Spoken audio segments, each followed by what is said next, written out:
And good morning po sa ating lahat and welcome po sa ating morning devotional.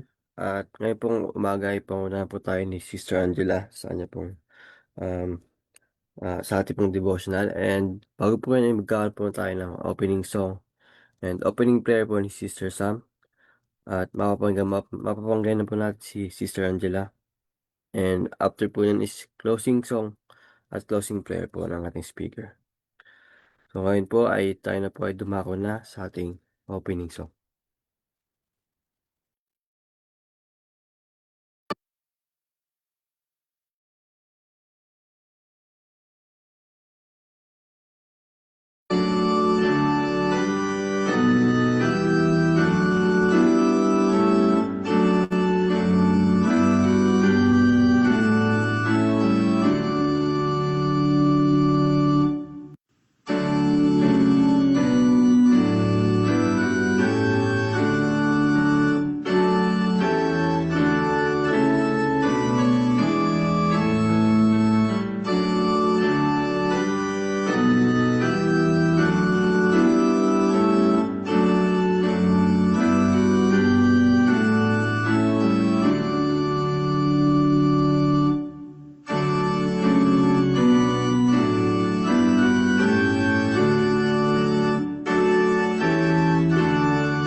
Let's pray. Dear Heavenly Father, we'd like to thank you for getting us throughout the night. Thank you for waking us up again this morning and for giving us more life and strength and another opportunity to be here and studying your word. Please continue to bless us throughout this morning and throughout the day.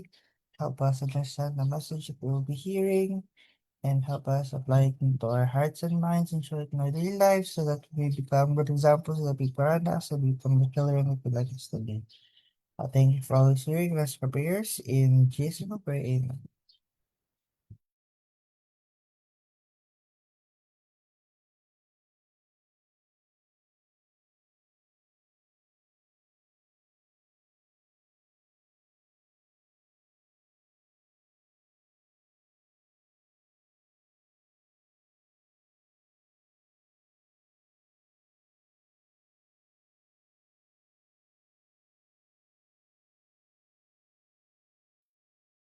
Ayan po, so good morning po sa ating lahat at ang topic po natin sa umagang ito ay The Righteousness of Christ Sufficient.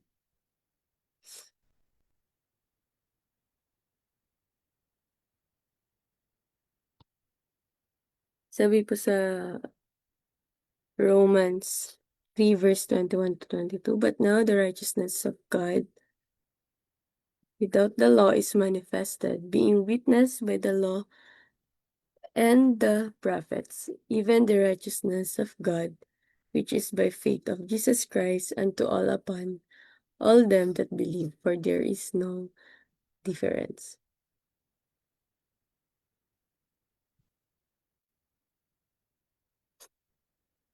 Sabi po dito, what is justification by faith? It is the work of God in laying the glory of man in the dust, and doing for man that which it's not in his power to do for himself. When men see their own nothingness, they are prepared to be clothed with the righteousness of Christ. So, sinasabi po dito na ang justification by faith ay ang gawain ng Diyos at hindi sa atin. So, dito po, ipinapakita na wala tayong kakayahang iligtas ang ating sarili. At kapag nakita po natin ang ating kahinaan, tsaka tayo binibigyan ng Diyos ng katwiran ni Kristo. Those whom heaven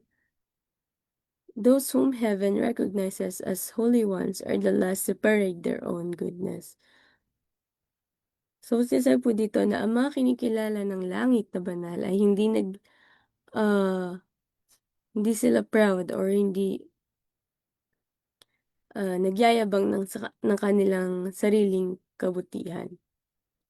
Hindi nila ipinagmamalaki o pinagmamalaki ang kanilang sarili.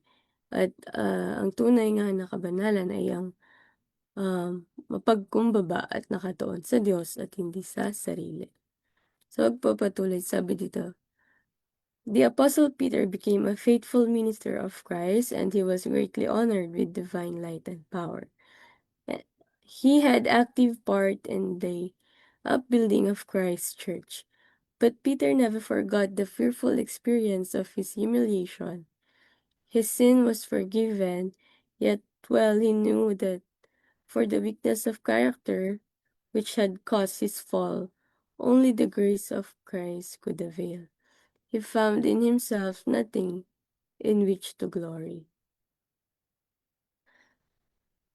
So, si Peter po ay naging isang tapat at malakas na lingkod ni Kristo.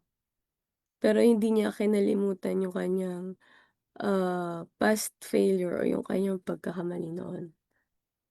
At kahit pinatawad siya at ginamit ng Diyos, ay dahil ito sa biyaya ni Kristo. Kaya wala siyang ipagmamalaki sa sarili niya. At ganoon din po sa atin na isang paalala na dapat manatili tayong mapagkumbaba at umaasa sa biyaya ng ating Panginoon.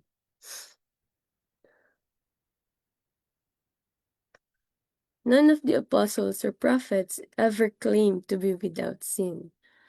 Men who have lived near to God, men who would sacrifice life itself rather than knowingly commit a wrong act, men whom God had honored with divine light and power, have confessed the sinfulness of their own nature. So kahit ang mga apostle po and prophets ay hindi nagsabi na wala sila kasalanan. At habang mas napapalapit sila sa Panginoon o lumalapit sila sa Diyos, ay mas nakikita nila ang kanilang sariling kahinaan. At ang tunay na lingkod ng Diyos ay marunong umamin na kailangan niya ang biyaya ng Diyos. Sabi pa po, they have put no confidence in the flesh, have claimed no righteousness of their own, but have trusted wholly in the righteousness of Christ. So will it be with all who behold Christ. So, lahat po ng mga tunay na sumusunod kay Kristo ay hindi nagtitiwala sa kanilang sa kanilang sarili. Hindi nila inaangkin na may sarili silang righteousness, kundi umaasa sila ng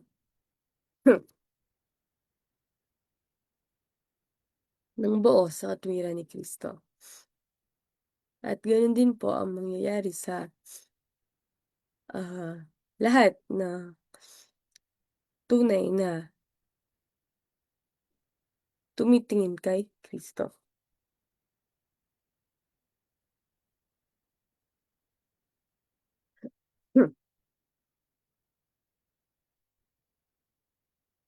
The righteousness of Christ as a pure white pearl has no defect, no stain, no guilt.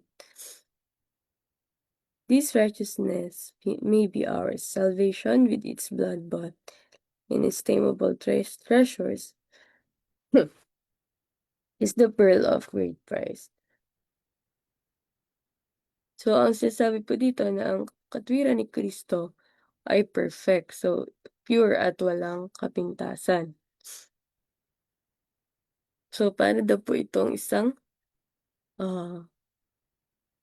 pearl? Ano po?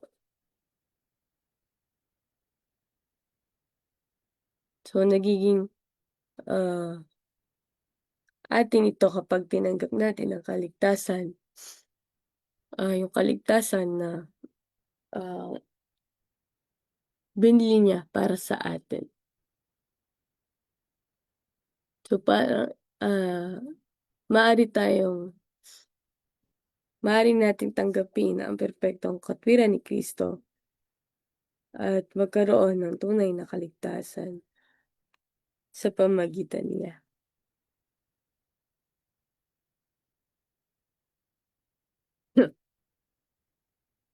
The thought that the righteousness of Christ is imputed to us, not because of any merit on our part, but as a free gift from God, is a precious thought.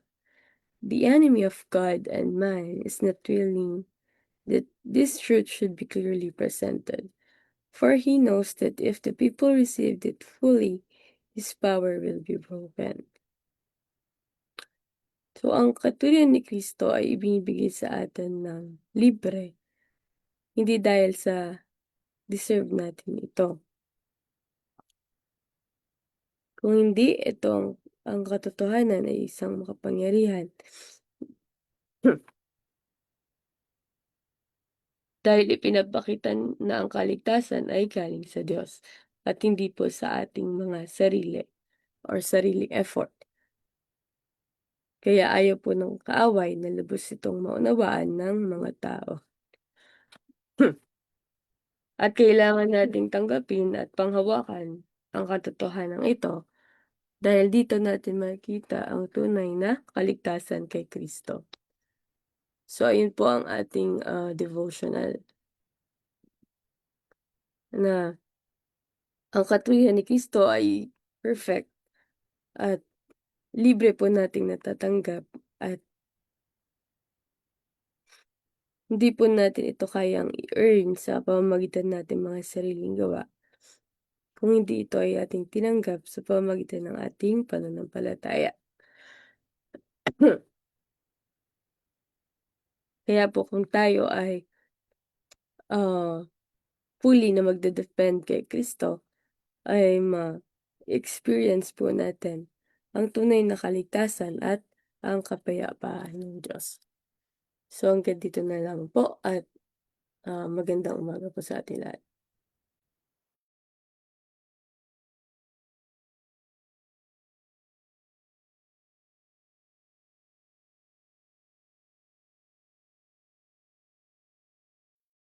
Maraming salamat po, Sister Angela, sa napakagandang mensahe niyo po na ibigay niyo po ngayong umaga. At ngayon po ay tayo na po ay dumako na sa ating closing song at closing prayer po na ibigay po ng ating speaker.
Let's pray. Ama naming banal, Diyos makapangyarihan sa lahat, kami po ay nagpapasalamat sa umagang ito sa inyong pinagkaloob sa amin na buhay at lakas. At maraming salamat po sa mensahe na ito. At nawa po ito'y magdanimutak sa mga puso at isipan. At may bagay pa namin sa aming mga nakakasalamuha. At Ama, kayo po ang mag-ingat sa amin sa umagang ito. Nawa po lahat ng aming magagawin ay maging kaluguran po sa inyo. At tatawarin niyo po kami kung saan kami nasa pungan ng mga pagkulang pagkakasala sa pangalan ni Jesus.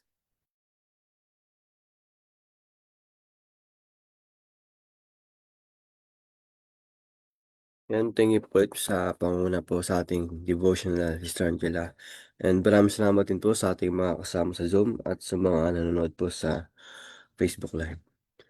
Dito na po nagtatapos ang ating morning devotional at inanyahan ko rin po kayo sa ating evening devotional mamaya po sa ganap po na 6 p.m. Muli magandang umaga po at God bless po sa ating lahat.